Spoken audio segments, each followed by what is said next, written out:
ओम शांति। आज प्यारे बाबा के वे मधुर बोल जो हम बच्चों ने अपनी प्रातः क्लास में सुने, आइए अब उस पर हम मनन और चिंतन करें। मीठे बाबा ने आज हम बच्चों को शिव बाबा का, ब्रह्मा बाबा का दिल हम कैसे जीत सकते हैं, उस विषय पर समझाने दी है। बाबा बोले कि मीठे बच्चे, बाप समान पतितों को पावन बनाने का धंधा करो, तब ही बाप की दिल पर चढ़ेंगे। अच्छा बच्चा तो वही होता है जो बाप के नक्शे कदम पर चले, बाप का सहयोगी बने। तो बाबा भी कहते मैं पतित को पावन बनाने का धंधा करता हूँ, तो तुम बच्चे भी वही काम करो। यानी दुनिया तो परमपिता परमात्मा के कर्तव्य को नहीं जानती। वो तो ये कह देते हैं कि परमात्मा ही सब कुछ कर रहा है, परमात्मा ही सब कुछ करवा रहा है, परमात्मा सब जगह है, परमात्मा के हुक्म के बगैर पता भी नहीं हिलता, आदि आदि बहुत सी बातें करते हैं। अब परमात्मा खुद आके कहते हैं कि मैं अगर सब जगह हूँ और सब कुछ मैं ही करवा रहा हूँ, तो फिर बुरे काम भी मेरे ऊपर जिम्मेवारी दे देते हैं, मेरे ऊपर इल्ज़ाम लगा देते हैं कि भगवान ही सब कुछ करवा रहा है, पत्ता भी नहीं हिलता उसके हुक्म के बगैर। तो फिर परमात्मा आके बताते हैं कि अगर बिल्कुल शॉर्ट में और क्लियर कट परमात्मा के कर्तव्य को देखा जाए तो वही है ही परमात्मा पतित पावन है। लोग पुकारते भी हैं, हे पतित पावन हो। पतित से दुनिया दुखी है, पावन से दुनिया सुखी हो जाएगी। तो आत्माओं को, पाप आत्माओं से, पतित आत्माओं से, विकारी आत्माओं से, तमोगुणी आत्मा से भगवान पावन आत्माएं, सतोगुणी निर्विकारी आत्माएं बनाता है। ये खास काम के लिए परमात्मा आए हैं। फिर वो ये भी हमें ज्ञान समझाते हैं कि मैं परमात्मा तो करन करावनहार हूँ, जो करेगा सो पाएगा, इस दुनिया का सृष्टि के नाटक का नियम है, इसलिए मैं तुम्हारे से करवाता हूँ।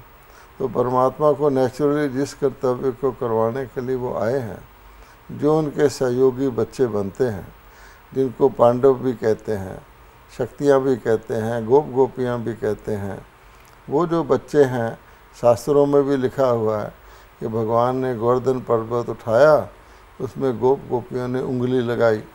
अब गोवर्धन पर्वत का अर्थ क्या होता है कि पहाड़ जैसा कोई काम हो, हरकुलियन टास्क हो। तो परमात्मा ने ये कलयुगी गोवर्धन पर्वत को उठाया, लेकिन उठवाया बच्चों से। तो उसका सार तो यही निकलता है, ये तो एक दृष्टांत है कि पतित को पावन बनाने का काम परमात्मा करते हैं। पहले तो कहते तुम पतित से पावन बनो, और जो तुम कर रहे हो वो दूसरों को भी बताओ, मेरे साथ कनेक्ट करो, ताकि सतयुगी दुनिया के लिए, पावन दुनिया के लिए यहाँ की आत्माएं ही प्रवृत्ति होकर तैयार हों। तो इसलिए परमात्मा कहते हैं तो बहुत बड़ी जिम्मेवारी है, थोड़े से टाइम में दुनिया को परिवर्तित करना है। तो हमारा तो एकमात्र यही लक्ष्य हो जाना चाहिए कि जैसे बाप करवा रहा है हम उसी काम को करें।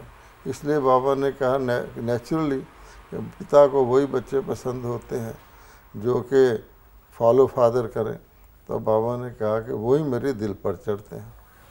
ये इम्पोर्टेंट बात है ये समझना कि शिव बाबा का कर्तव्य क्या है। आमतौर पर जैसा आपने कहा, लोग समझ लेते हैं कि हर काम परमात्मा ही कर रहा है, उनकी आज्ञा के बिना पत्ता भी नहीं हिलता।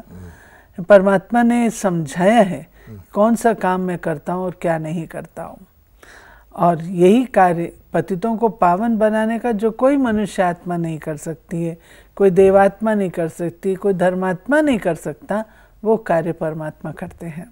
फिर बाबा ने आज बताया है एक ऐसी निशानी जिससे कि गुणों की धारणा सहज हो जाए। ऐसे बच्चों के अंदर क्या निशानी होगी? ये बहुत गहरी बात है धारणा की कि अगर पुरानी दुनिया से बेहद का वैराग्य और टोटल नष्टो मोहा बुद्धि है, तो जो भी गुण हैं उनकी धारणा सहज हो सकती है। तो बाबा इस विषय के ऊपर बहुत गहराई से समझाते। बाबा कहते हैं नष्टो मोह में बहुत कुछ आ जाता है। जैसे बाबा ने कहा किसी की निंदा करके एक दो के दिल को खराब नहीं करेंगे, सांवरे को गोरा, खारे को मीठा, पतितों को पावन बनाने की सेवा का सबूत देते हैं, सदा हर्षित रहते हैं, बाबा को पूरा पूरा फॉलो करते हैं। यदि देखा जाए तो एक ये शब्द जो आया नष्टो मोह, उसमें ये सब कुछ भी सम्मिलित हो सकता है। अपने संस्कारों से भी मोह नहीं होगा तो ये सब बातें भी नहीं होंगी। यानी अगर हमारा किसी न किसी प्रकार का अटैचमेंट या मोह इस पुरानी दुनिया में रहेगा, पतित दुनिया में रहेगा, तो उस हद तक पतितपना, उसके विचार, उसके संकल्प हमारे अंदर रहेंगे, तो फिर हम पावन बनाने का कार्य कैसे कर सकेंगे, खुद भी पावन कैसे बन सकेंगे। तो बाबा ने ये निशानियाँ बताई हैं। ये बेसिक बात ये है, इस पुरानी दुनिया से, पुराने शरीर से, पुराने संबंधों से, पुराने संस्कार स्वभाव से हमें मुंह मोड़ लेना है, बेहद की विराग वृत्ति धारण करनी है। और दूसरा बाबा ने कहा कि बच्चे ये ईश्वरीय संप्रदाय है। आज जो गीत बजा है वो बहुत सुंदर गीत है। किसने ये सब खेल रचाया, अपना आप सभी कुछ करके अपना आप छिपाया। सुनना पसंद करेंगे। क्योंकि इस गीत का सुनने से पहले इसका अर्थ हमें समझ लेना चाहिए। बहुत लोग पूछते हैं ये सृष्टि नाटक किसने रचा है, नाटक का डायरेक्टर कौन है, इसके मुख्य एक्टर कौन है, और वो दिखता क्यों नहीं। अगर उसने खेल रचा है और सब कुछ वही करता है, तो यहाँ हमें ये समझना चाहिए अपने आप सभी कुछ करके का ये अर्थ नहीं है, जैसे हमने पहले बताया कि जो कुछ अच्छा बुरा पाप पुण्य हो रहा है परमात्मा ही कर रहा है, नहीं। और खेल रचाए से ये भी लगता है कि रचता और रचना अलग होते हैं। कोई पेंटिंग है बड़ी सुंदर है पर उसका पेंटर तो अलग होगा। तो जो ये कहते हैं कि परमात्मा सब जगह है, वो बात तो बैठती नहीं, क्योंकि रचना और रचता में भेद ही नहीं रहता।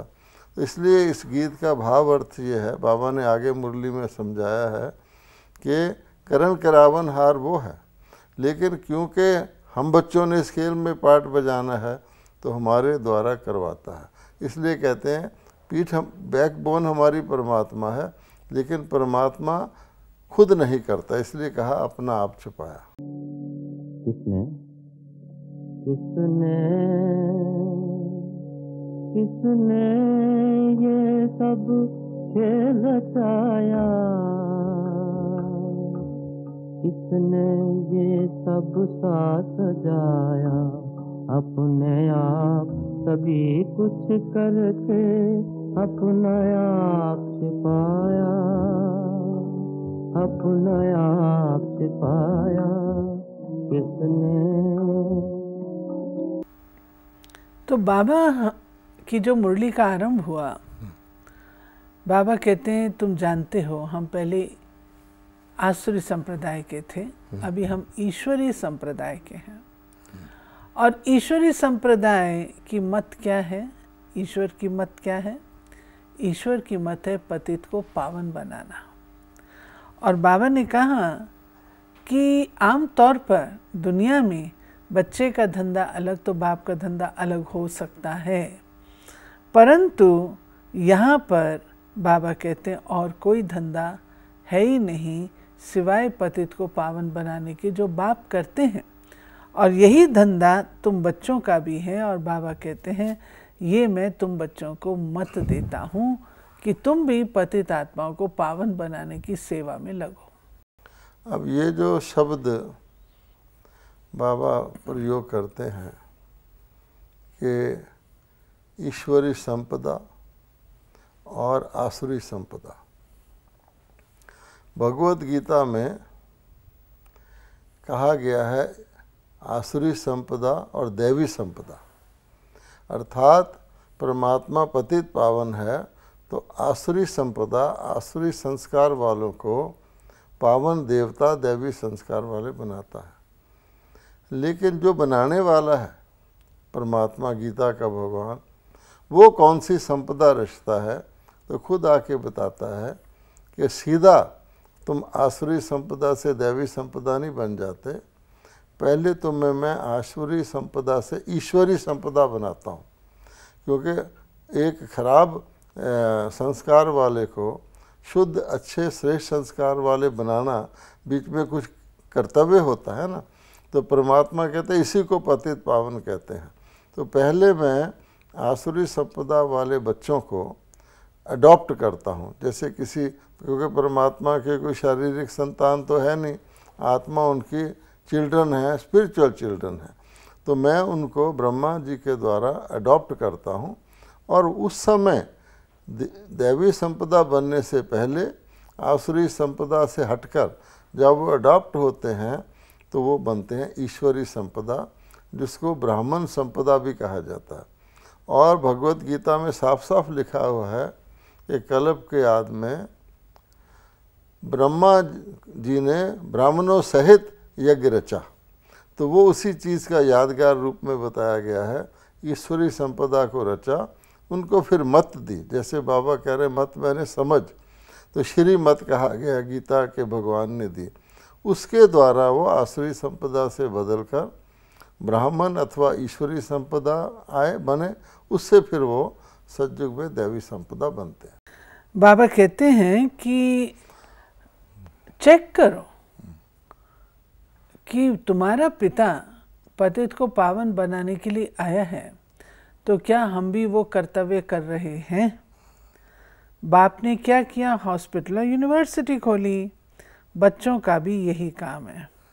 हॉस्पिटल यूनिवर्सिटी बाबा कहते हैं खोलते जाओ। अब देखिए, बाबा ने कहा दुनिया में जो पिता का प्रोफेशन होता है ज़रूरी नहीं सभी बच्चों का हो।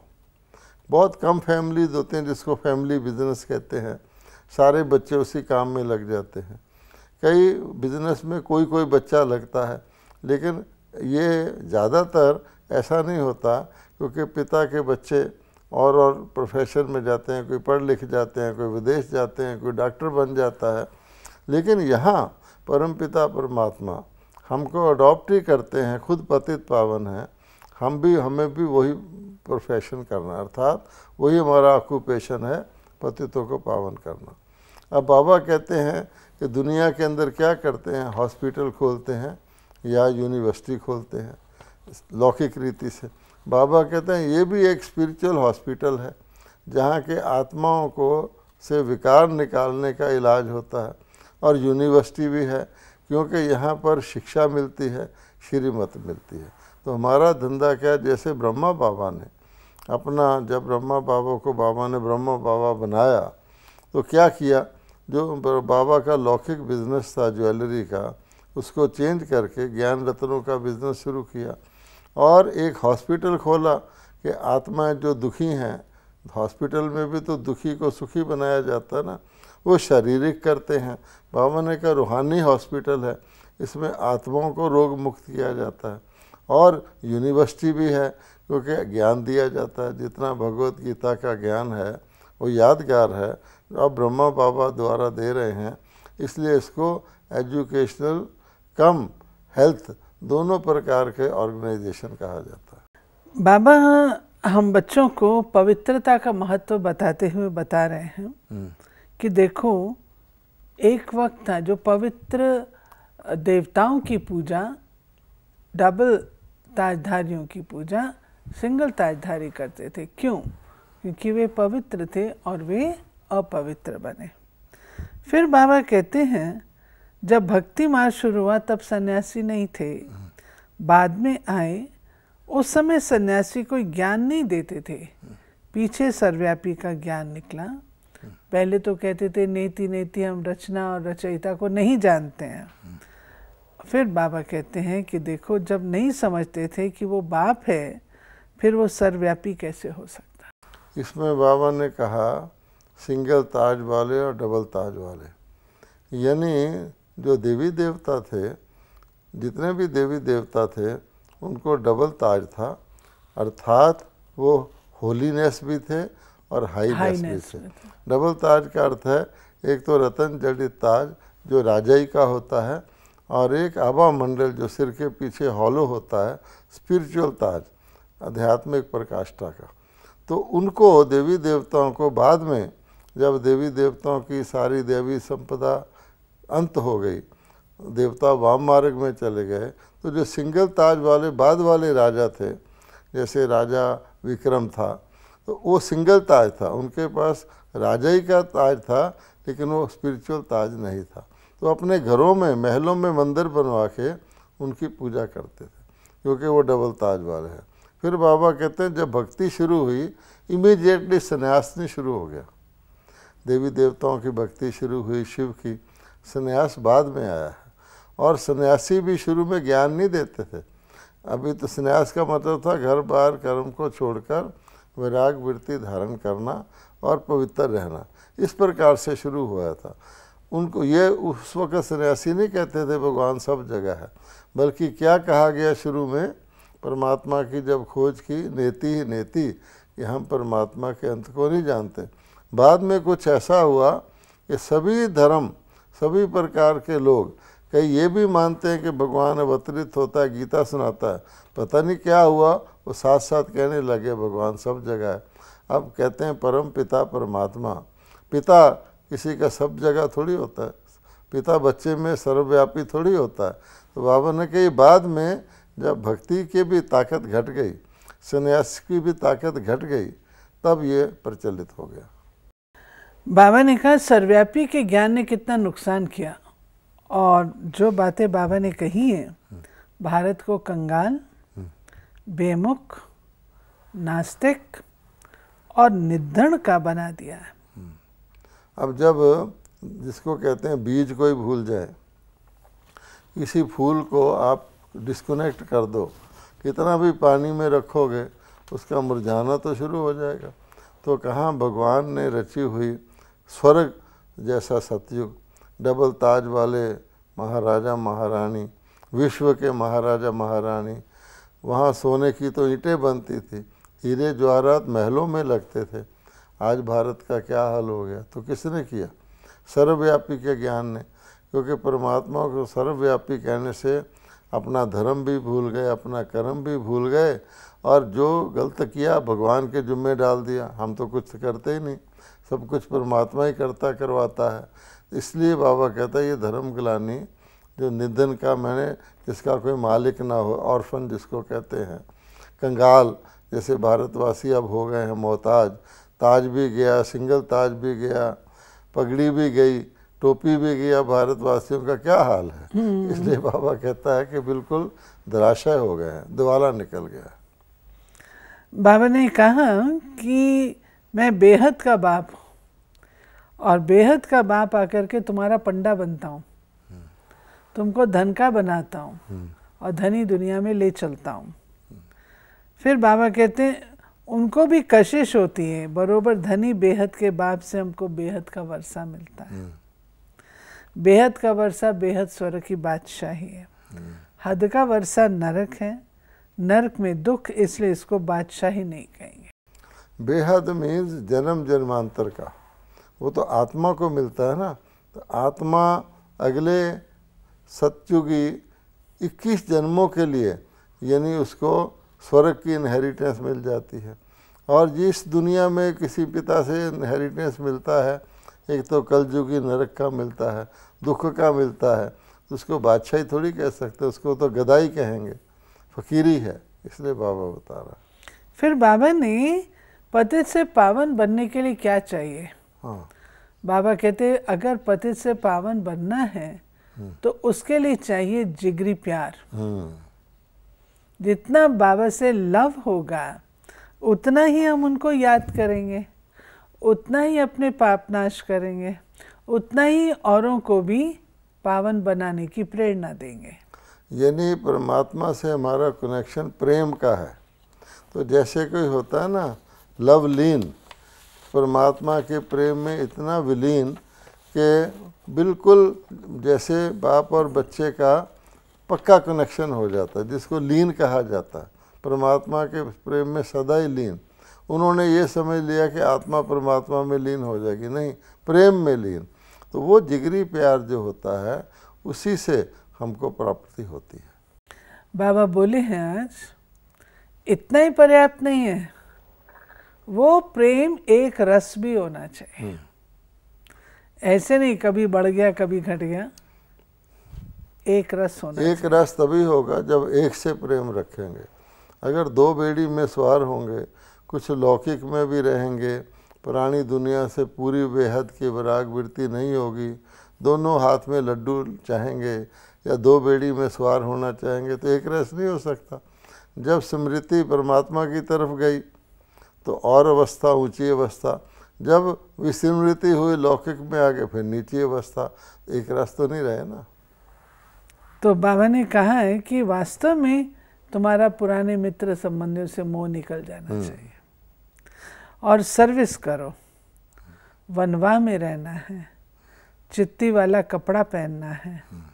बाबा कहते हैं भाव ये है बाबा का, कोई ऐसे नहीं ज़बरदस्ती पेवंद लगा के, बाबा ने तो पहने था, बाबा ने स्वयं भी पहना था और मम्मा को भी पहनाया था। 108 चत्ती का कुर्ता और 108 चत्ती की साड़ी मम्मा ने पहनी है, बाबा ने पहना है।